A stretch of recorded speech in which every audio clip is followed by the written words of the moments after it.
Well, that's a beautiful sight. A couple of Suzukis in the front yard. Today I'm going to tell you about putting a Samurai third member in a Geo Tracker and then throwing a locker in it. Let's talk about it. So I got a bunch of parts right here. Some of it's Tracker, some of it's Samurai, but I'll explain what's going on. Everybody knows that we break these housings and these third members on these Trackers. This is a good example. I just put that one on and I haven't even wheeled it and it's already broken. So we know that if we try to run a locker in one of these things, that third member is going to break. And it has to do with this mount right here. That mount, whenever you're going forward and reverse, it breaks. Well, everybody says get a steel diff, and that's all fun and games until you go to try to find one of the $1,000. So I came up with an idea, and I say I came up with, I read on the forums that you could use a Suzuki third member out of a Samurai to go into one of these aluminum diff housings, but the Samurai third members don't have a mount like the Tracker. So Luke Edmonds is making these little kits to where you can mount that on there and weld it on, and it gives you those two positions for your bolts to bolt this sucker up to the mount on the Geo Tracker. You're probably looking at this wondering what that is. That's just a CV axle that I welded up into a stub shaft.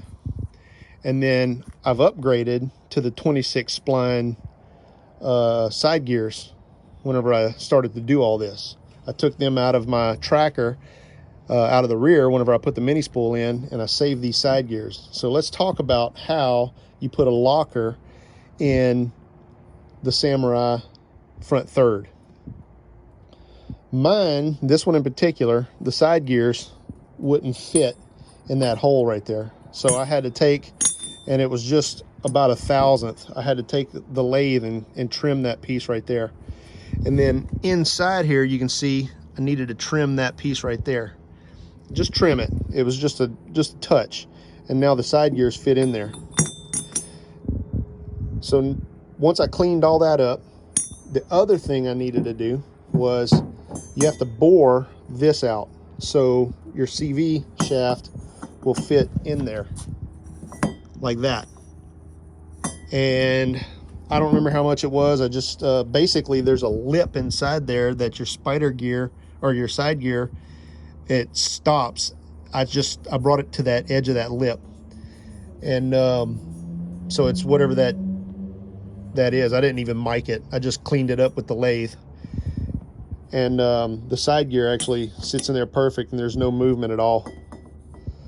So of course it doesn't go that way, it goes in here. So the side gear mounts in there, and now the now the locker fits. Oops. The other thing I had to do on this particular housing is I had to clean this edge up too. So basically what was happening was my side gear was just barely touching this part right here. So I just cleaned it up so that side gear will sit in there and it'll ride. I'm going to reuse my bearings, so that's why I got a piece of string on there, because I just wanted the races to stay with those bearings. But the reason why you can't put a locker in these things is just the shape of it. The cool thing about the Samurai front carrier is it has full support from the pins going diagonal from each other. The Tracker housing does not have that, so you would have to send that off and have it machined or something if you tried to use that. The other thing is once you stick your Tracker ring on there, Roadless Gear RMP retaining kit is what I ordered today. It gives you a shim that brings your ring gear out a little bit, and it has what they call a can. Some people use coffee cans that just come over this, or they weld these pins in so they can't come out, because once that locker is in there, those pins right there, there's nothing retaining them. So you buy a retainer kit. Whenever I started doing this, I decided I was going to upgrade to the 26 spline shafts. You can see they're obviously bigger. And I built a couple of short shafts. I've been using them. They work.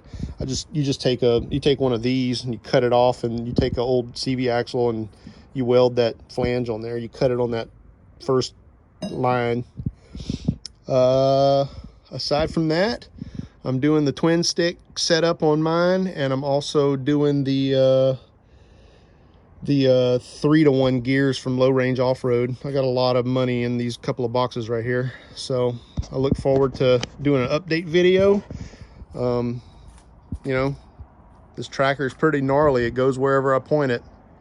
32-inch quad boss ATV tires, and if you didn't see my Samurai, there's my Samurai sitting on 35s. Pretty sweet little Samurai. I've got the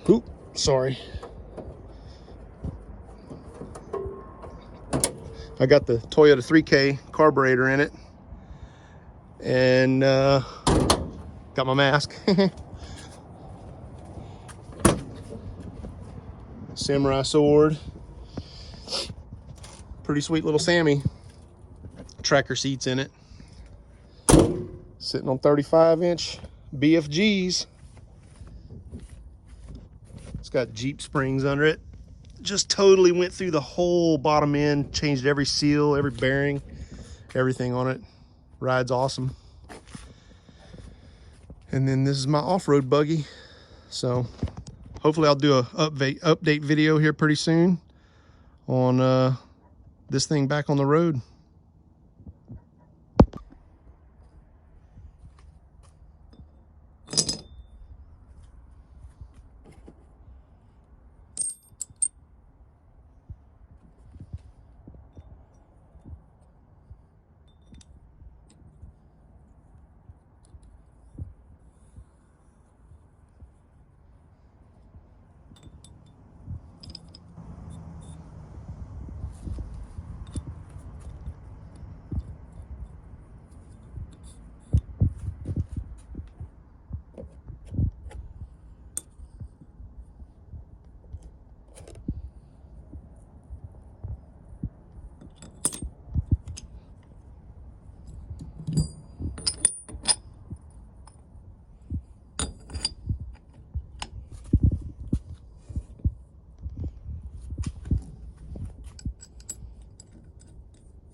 There it is.